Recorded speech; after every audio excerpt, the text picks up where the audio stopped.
Stock మార్కెట్ల పతనానికి గల కారణాలపై స్టాక్ మార్కెట్ నిపుణులు సుందరామిరెడ్డితో మా ప్రతినిధి శ్రీకాంత్ ప్రత్యేక ముఖాముఖి ప్రత్యక్ష ప్రసారం చూద్దాం.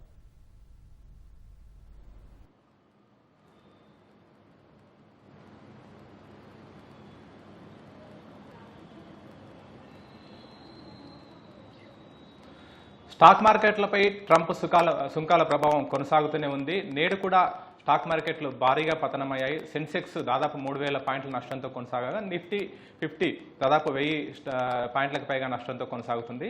అసలు ఈ సుంకాల ప్రభావం ఎన్ని రోజుల పాటు కొనసాగుతుంది, స్టాక్ మార్కెట్లు ఇంతగా పతనమవడానికి కారణాలు ఏంటి, ప్రపంచవ్యాప్తంగా స్టాక్ మార్కెట్లో పరిస్థితి ఏ విధంగా ఉందని తెలుసుకోవడానికి certified financial planner stock market నిపుణుడు సుందరరామరెడ్డి గారు మనతో ఉన్నారు. ఆయన అడిగి మరో తెలుసుకున్నాం. సుందరరామరెడ్డి గారు, అంటే దాదాపు నెల రోజుల నుంచి స్టాక్ మార్కెట్లో ఈ సుంకాల ప్రభావం పడుతూనే ఉంది. ఇంకా ఎందుకు అసలు ఇంత ఘోరంగా, అంటే దాదాపు 3000 పాయింట్లకు పైగా స్టాక్ నష్టపోవడం ఇంకా ఎన్ని రోజుల పాటు ఈ విధంగా? మనం దీని బ్యాక్గ్రౌండ్ కనుక మనం చూసుకుంటే world total GDP almost $105 trillion economy అండి. వరల్డ్ మొత్తం చూసుకుంటే అందులో అమెరికాలోనే 30 ట్రిలియన్ ఎకానమీ. అది అంటే ఎంత పెద్ద ఎకానమీ మనం ఊహించుకోండి. ప్రపంచం అని అనుకుంటున్నాం కానీ ప్రపంచంలో మేజర్ పార్ట్ అంతా కూడా అమెరికా నుంచే ఉంటుందండి. వాళ్ళ ఇంపోర్ట్సే $3.3 ట్రిలియన్ ఉంటాయి ఇంపోర్ట్స్. అంటే ఇండియా సైజ్ అంతా వాళ్ళ ఇంపోర్ట్స్ ఎలా. అందుకని యాక్చువల్గా అమెరికన్ మార్కెట్ ప్రతి ఒక్కరికి కావాలి. కానీ అమెరికన్స్ ఇప్పుడు దాకా ఇంపోర్ట్స్ అన్ని ఫ్రీగా అలౌ చేస్తున్నారు అండ్ వాళ్ళ ఎక్స్పోర్ట్స్ మీద మాత్రం అన్ని కంట్రీస్ బాగా ట్యాక్స్లు వేస్తూ ఉంది అనమాట. దాంతో అంటే ట్రేడ్ డిఫిసిట్ వచ్చింది ఆ కంట్రీకి. ఫస్ట్ టైం వాళ్ళు దాన్ని ఫిల్ చేద్దాం అనుకుంటున్నారు. అందుకని ఒక్కసారిగా ప్రపంచవ్యాప్తంగా 180 కంట్రీల్లో జనాలు ఉన్నా లేకపోయినా, అది చిన్న కంట్రీ అయినా పెద్ద కంట్రీ అయినా, ఫ్రెండ్స్ లేదా ఎనిమీ సంబంధం లేకుండా ప్రతి కంట్రీకి కూడా వాళ్ళు యావరేజ్ మీద తక్కువ అంటే 10%, ఎక్కువ అంటే ఆల్మోస్ట్ 50% దాకా ట్యాక్స్లు వేసుకుంటూ వస్తున్నారు. దాని ప్రభావం ఎలా ఉంటుందో మనకు తెలియాలంటే ఎగ్జాంపుల్ చూడండి. American company Nike, footwear company Nike, వాళ్ళకి ఒక వియత్నంలోనే ఆల్మోస్ట్ 5.3 lakhs మెంబర్స్ ఎంప్లాయీస్ ఉన్నారండి. అంటే 5,30,000 మంది ఎంప్లాయీస్ వర్క్ చేస్తున్నారు వియత్నంలో. వియత్నం మీద 49% ట్యాక్స్ వేశారండి. అంటే ఇప్పుడు అమెరికాలో ఎవరైనా వాళ్ళ కంపెనీయే వాళ్ళు షూ వేసుకుని తిరగాలి అనుకుంటే రేపు ఏప్రిల్ 9th నుంచి అంటే 49% ఎక్స్ట్రా పే చేసుకోవాలి. దాంతో అమెరికన్ లివింగ్ కాస్ట్ ఏ రేంజ్లో తిరిగి ఊహించుకోండి. ఇప్పుడు రేపొద్దున ట్రంప్ అనుకున్న ప్రకారం మ్యానుఫ్యాక్చరింగ్ యూనిట్ కనుక వియత్నం దగ్గర నుంచి అమెరికా కనుక షిఫ్ట్ చేశారనుకోండి నైక్ని, ఈ 5,30,000 మంది ఎంప్లాయీస్ అమెరికాలో ఎవరు వర్క్ చేస్తారు? లో వేజ్ శాలరీస్, షాప్ ఫ్లోర్లో కూర్చొని షూ కుట్టుకుంటూ అమెరికన్ ఎంప్లాయీస్ మనం ఊహించలేము. వాళ్ళు ఎవరు వర్క్ చేస్తారు? ఓవర్ నైట్లోని ఈ 5,30,000 మంది ఎంప్లాయీస్ని ఎలా రీప్లేస్ చేద్దాం అనుకుంటున్నారు? ఈ నైక్ని నమ్ముకొని అందులో ఇన్వెస్ట్ చేసిన ఇన్వెస్టర్ పరిస్థితి ఏంటి, వాళ్ళ కస్టమర్స్ ఏంటి, వాళ్ళ మార్కెటింగ్ టీమ్ ఏంటిది, ఇన్ని సంవత్సరాలు వాళ్ళు ఇన్బిల్డ్ చేసుకునే నెట్వర్క్ పరిస్థితి ఏంటిది, వీటన్నిటి మీద దారుణమైన ఎఫెక్ట్ పడుతుంది. మనం మాట్లాడుకుంది ఒక నైక్ కంపెనీ గురించే అండి. మిగతా వేల కొద్ది కంపెనీస్ వరల్డ్ వైడ్గా ఇన్ని సంవత్సరాలు బిల్డప్ చేసుకున్న సామ్రాజ్యం మొత్తం కూడా ఈ టారిఫ్ తోటి ఓవరాల్గా కుప్పగలిపోతుందండి. దాంతో ఒక్కసారిగా ప్యానిక్ డీన్ అయింది. ఓకే అండి, అంటే దాదాపు ట్రంప్ సుంకాలు విధిస్తానని చెప్పి ఆయన బాధ్యతలు స్వీకరించి అంటే అంతకంటే ముందే ఆయన మెజార్టీ పూర్తిగా రాకుండా ఉంటే ట్రంప్ ప్రతీకార సుంకాలు ఉంటాయని ప్రకటించారు. ఆ తర్వాత బాధ్యతలు స్వీకరించగానే సుంకాలు ప్రకటించారు. ఆల్రెడీ 2వ తేదీ నుంచి కూడా కొన్ని సుంకాలు అమల్లోకి వచ్చాయి. ఇప్పుడు ఒక్కసారి ఎందుకు అంటే సుంకాలు అమల్లోకి వచ్చిన రోజు కూడా ఇంతగా స్టాక్ పడిపోలేదు? ఆ సివియారిటీ అండి, అది సివియారిటీ అనమాట. నువ్వు ఇయర్లీ ఒక 5% పెంచుకుంటూ పోయి ఎనఫ్ మ్యానుఫ్యాక్చరింగ్ ఫెసిలిటీకి ఛాన్స్ కనిపిస్తే మార్కెట్ దాన్ని అబ్జర్వ్ చేసుకుని స్లోగా రియాక్ట్ అయ్యేది. కానీ సడన్గా పక్కనున్న బంగ్లాదేశ్ మీద 39% అండి, పాకిస్తాన్ మీద 39% అంటే రేపటి నుంచి సడన్గా వస్తువుల రేట్లు పెరగడం అంటే మామూలు విషయం కాదు. అందులో మాస్ ప్రొడక్షన్ ఉన్న ఈ రోజుల్లో చిన్న కంట్రీస్ అడ్వాంటేజ్ ఏమి ఉండదు. కాబట్టి అమెరికన్ మార్కెట్ చిన్నోళ్ళకి దొరకదంత ఈజీగా. అదే టైంలో చైనా లాంటి కంట్రీస్ ఏంటంటే అమెరికా వాళ్ళు ఎంత ట్యాక్స్ చేస్తే వీళ్ళు అంతా ట్యాక్స్ చేస్తున్నారు. అంటే చైనా వాళ్ళు మన 35% వేశారు అమెరికా మీద ట్యాక్స్లు. అంటే ప్రపంచం మొత్తం ఇప్పుడు రెండుగా విడిపోతున్నాయండి. ఒకటి అమెరికాతోటి నెగోషియేషన్ టేబుల్ మీద కూర్చొని అంటే ఫ్రీ ట్రేడ్ అగ్రిమెంట్ చేసుకోవడం వల్ల జీరో ట్యాక్స్ మీద అమెరికన్ కంపెనీస్ని అలౌ చేయడం ఒక పద్ధతి. రెండోది అమెరికా వాళ్ళు ఎంత ట్యాక్స్ వేస్తే వీళ్ళు కూడా అదే ట్యాక్స్ చేసుకుంటూ అమెరికాకి డి అని ముందు పడటం రెండో పద్ధతి. ప్రస్తుతానికైతే చైనా అండ్ కెనడా ఈ రెండు మాత్రమే అమెరికా వేసిన ట్యాక్స్లకి ఆపోజిట్లు వీళ్ళు కూడా ట్యాక్స్లు అయితే బీన్ చేశారండి. అంటే వాళ్ళు ప్రతికార ట్యాక్స్లు బీన్ చేశారు. మిగతా ఏ కంట్రీ వాళ్ళు కూడా ఇంకా రెస్పాండ్ అవ్వలేదండి. అందరు కూడా నెగోషియేషన్ టేబుల్ మీదకి వచ్చేసి మాట్లాడుకుంటున్నారు.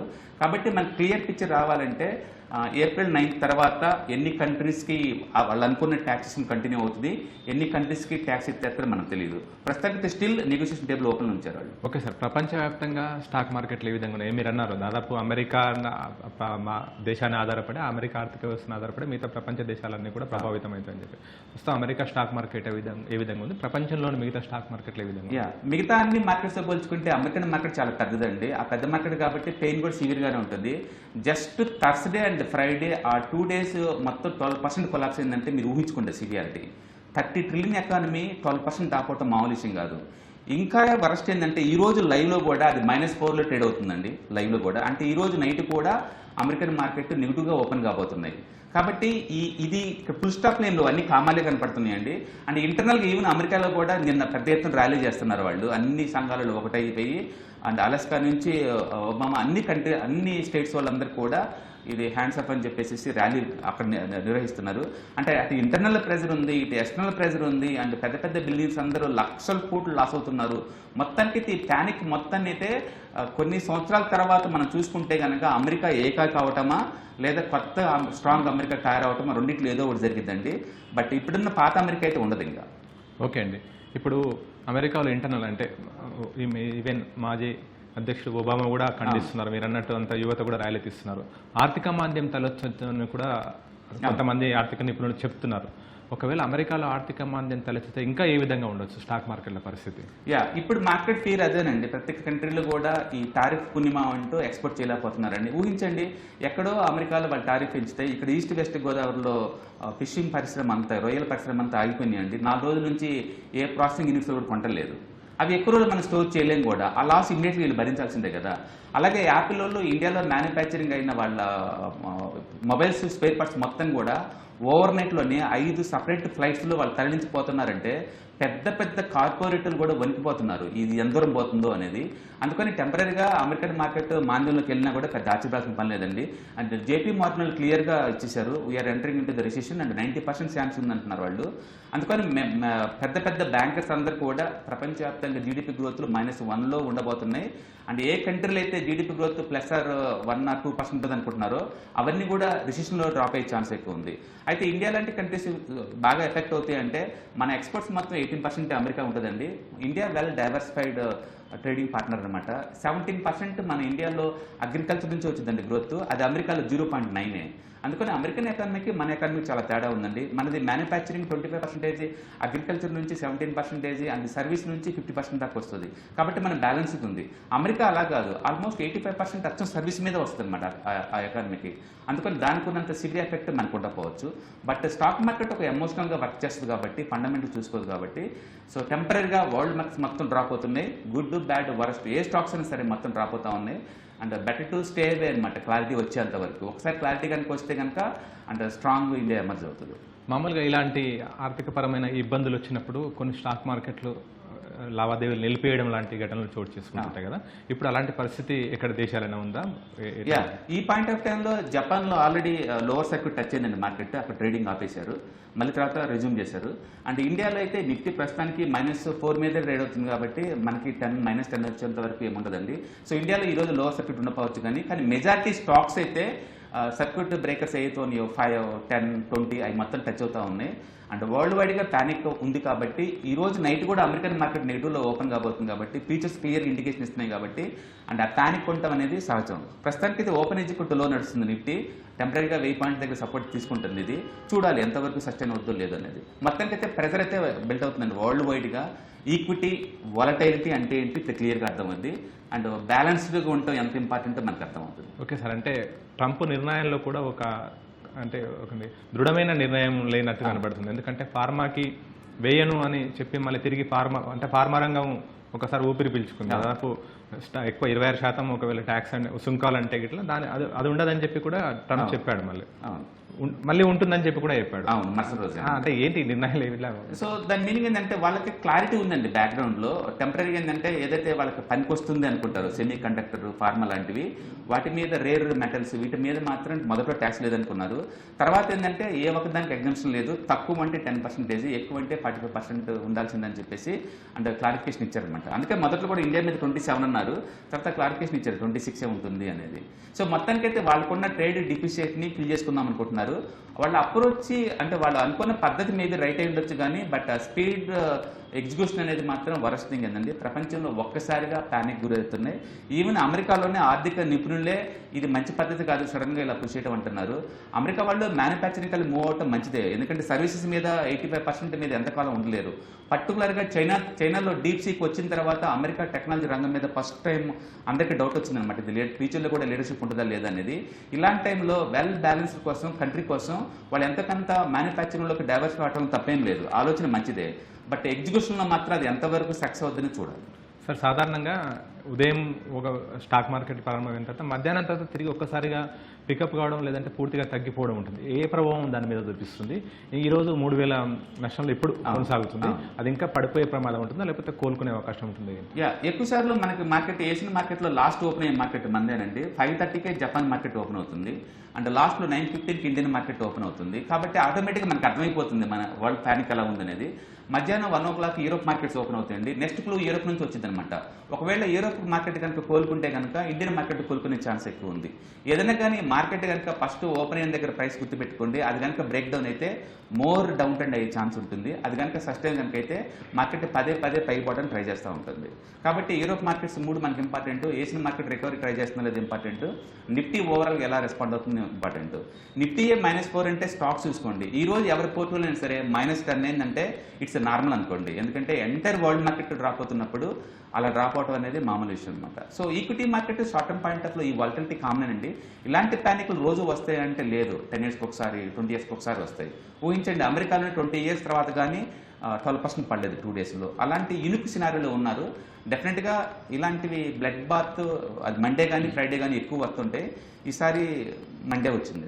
ఓకే సార్, యూరోప్ మార్కెట్లో బట్టి మధ్యాహ్నం మార్కెట్ ఏ విధంగా రికవర్ ఉంటుందా, ఇంకా లాస్లోకి వెళ్ళడం అనేది తెలుస్తుంది కదా. అయితే దాదాపు ఈ పక్షం రోజులు అంటే 15-20 days నుంచి 1 month నుంచి చూస్తే యూరోప్ మార్కెట్లో స్టాక్ మార్కెట్ పరిస్థితి ఏ విధంగా ఉంది? అన్ని మార్కెట్స్ లోవర్ అండి, అందులో ఏది లేదు. మన మార్కెట్ అందరికంటే ముందు పడింది. మనదైతే October 1 నుంచి పట్టడం స్టార్ట్ అయింది. దాంతో మనం ఎక్కువ రియాక్ట్ అవ్వలేదు. బట్ అమెరికన్ మార్కెట్ మనతో పోల్చుకుంటే +15లో ఉందండి. ఇప్పుడు అది కాకపోతే అమెరికన్ మార్కెట్ ఇంకా కిందకి వెళ్ళిపోతుంది. కాబట్టి వరల్డ్ మార్కెట్ మొత్తం బ్యాలెన్స్ అప్రోచ్ అవుతున్నాయి. సో వరల్డ్ వైడ్ ఇప్పుడు చూసుకుంటే ఆల్ టైమ్ హై దగ్గర నుంచి ఏ మార్కెట్ అయినా సరే యావరేజ్ మీద 15-20% డ్రాప్ అయింది వరల్డ్ మార్కెట్స్ మొత్తం, ఇంక్లూడింగ్ యూరోప్ కూడా. ఓకే సార్, సాధారణంగా కొన్ని ఎక్స్పోర్ట్ అంటే ఎక్కువగా ఏ తరహా స్టాక్స్ ఎక్కువ పడుతున్నాయి ఈ స్టాక్ మార్కెట్లో? చాలా రకాల స్టాక్స్ ఉంటాయి, ఎక్కువగా ఏవి ప్రభావానికి గురవుతున్నాయి సుంకాల వల్ల? సెంటిమెంట్ వల్ల అన్ని స్టాక్స్ పట్టమే కానీ ఇండియన్ సెంట్రిక్ స్టాక్స్ పెద్దగా ఎఫెక్ట్ ఏమి ఉండదండి. సపోజ్ ఐటీసీ ఉందనుకోండి, అది లీస్ట్ ఫాలో అవుతుంది, ఎందుకంటే అమెరికాతో పెద్దగా ఏముండదు, అంత ఇంటర్నల్ కన్జంప్షన్ ద్వారా. కాబట్టి అందుకని లోకల్గా ఉన్న ఇన్ఫ్రాస్ట్రక్చర్ స్టాక్స్ కావచ్చు, లోకల్గా ఉన్న థింగ్స్ ఏదైనా మనం వాడుకోవచ్చు అండి. Like transforms, power distribution and data centres, ఇలాంటివన్నీ సెంటిమెంటల్గా పట్టం తప్ప రెవెన్యూ పరంగా వాటికి ఎఫెక్ట్ అవుతుంది.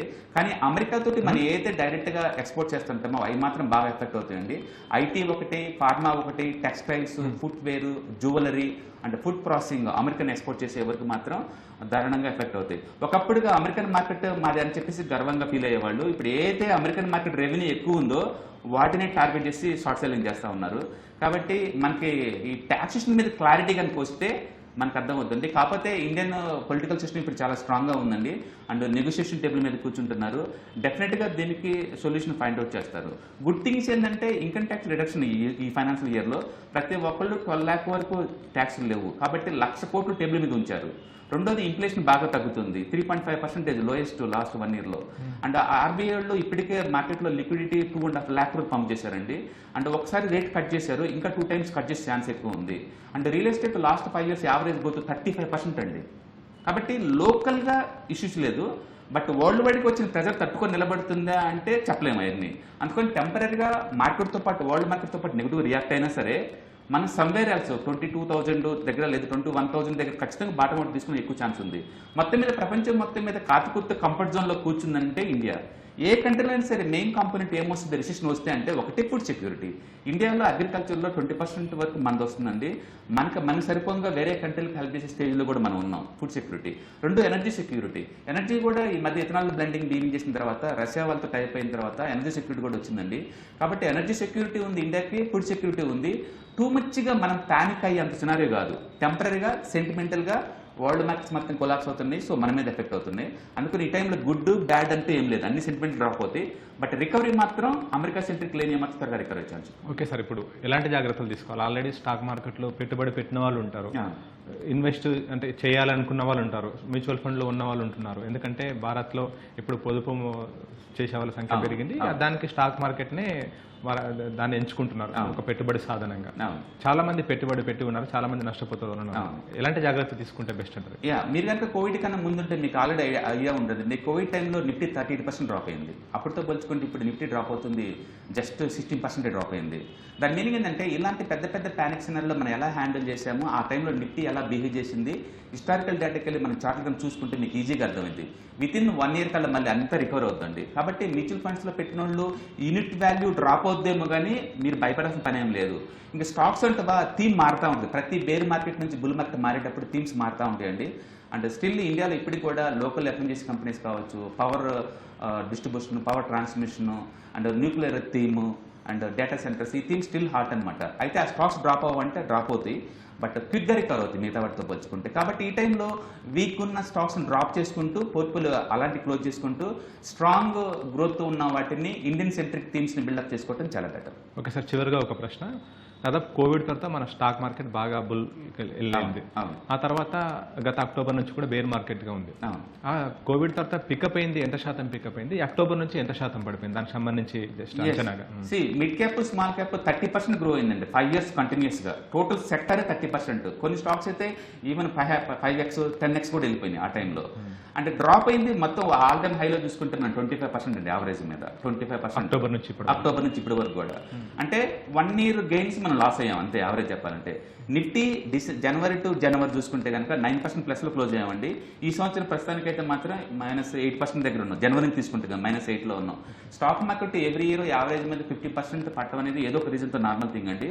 ఇప్పుడు వచ్చిన డ్రాప్ మాత్రం 5 ఏళ్ళకి ఒకసారి వచ్చే డ్రాప్. బహుశా కోవిడ్ అప్పుడు వచ్చిన 38% డ్రాప్ కదా, అలాంటి వాటితో మనం కంపేర్ చేసుకోవచ్చు, ఎందుకంటే అదే ప్యానిక్ ఉంది కాబట్టి. అయితే ఈ ప్యానిక్ ఆగుతుందా లేదా అని మనం టెంప్టెడ్గా చెప్పలేమండి, ఎందుకంటే ప్రెజర్ అమెరికా నుంచి వచ్చింది. ఆ మార్కెట్లు స్టేబుల్ అయ్యేంత వరకు మిగతా మార్కెట్ స్టేబుల్ గురించి మనం థింక్ చేయలేము. ఓకే, రెండోది మార్కెట్ ఇప్పుడు కన్సాలిడేషన్ పేజ్కి వెళ్ళిపోద్ది ఒకవేళ రికవరీ ట్రై చేసినా సరే. అంటే దివాళీ టయానికల్లా మార్కెట్ పడకుండా కనుక అది ఆగిపోతే కనుక రికవరీ ట్రై చేసే ఛాన్స్ ఉంది. ఒకటైతే నిజం, సెక్టర్స్ మొత్తం రొటేషన్ జరుగుతుంటాయండి. ఇంతకుముందు ఏ అయితే ఆల్ టైమ్ హైలు చూసిన స్టాక్స్ మళ్ళీ తిరిగి ఆల్ టైమ్ హైకి రావాలంటే 4-5 years పడతాయండి. త్వరగా రికవరీ అయ్యేది మాత్రం ఖచ్చితంగా ఇండెక్స్లే. కాబట్టి సేఫ్టీ పోర్ట్ఫోలియో మీరు బిల్డప్ చేసుకోవాలంటే ఒకటి మల్టీ అసెట్ అలొకేషన్ ఫండ్స్లో పెట్టుకోవటం ఒక పద్ధతి, రెండోది ఇండెక్స్ ఫండ్స్లో ఈటీఎస్లో పెట్టుకోవటం రెండో పద్ధతి. స్టాక్ స్పెసిఫిక్ ఏమవుతుందంటే నిఫ్టీ పడింది 4% ఈరోజు, కానీ స్టాక్స్ 15 to 20% పడ్డ ఈరోజు 100లో ఉన్నాయి. అందుకని స్టాక్స్లో వాలటిలిటీ ఉంటుందనే విషయం మనకు ముందే తెలియాలి. అందుకని రిటైలర్స్ ఎవరైనా ఉంటే స్టాక్స్ని క్లోజ్ చేసుకుని అన్ని మ్యూచువల్ ఫండ్స్ వీటిలో పెట్టుకోవడం వల్ల ఏంటంటే సేఫ్టీ చూసుకోవచ్చు. అవన్నీ రీబ్యాలెన్స్ అవుతాయి కాబట్టి మనకు సేఫ్టీగా ఉంటుంది. మొత్తానికి ఈక్విటీ మార్కెట్ వాలటిలిటీ అసెట్ అండి. ఇలాంటి అటాక్స్ 2-3 ఏళ్ళకి ఒకసారి జరుగుతూనే ఉంటే అండ్ బీ ప్రిపేర్డ్, అది ఏదో ఒక రీజన్ అయి ఉండొచ్చు. Okay, thank you sir. Thank you sir. Stock మార్కెట్లో ఈ ప్రభావం అనేది అమెరికా నుంచి వచ్చింది కాబట్టి అమెరికాలో ఆర్థిక పరిస్థితులు మెరుగుపడిన తర్వాతనే ప్రపంచవ్యాప్తంగా ఉన్న స్టాక్ మార్కెట్లు కూడా ఒక స్టేజ్కి వస్తాయని చెప్పి కూడా స్టాక్ మార్కెట్ నిపుణులు సుందర్ రామరెడ్డి చెప్తున్నారు. Over to you.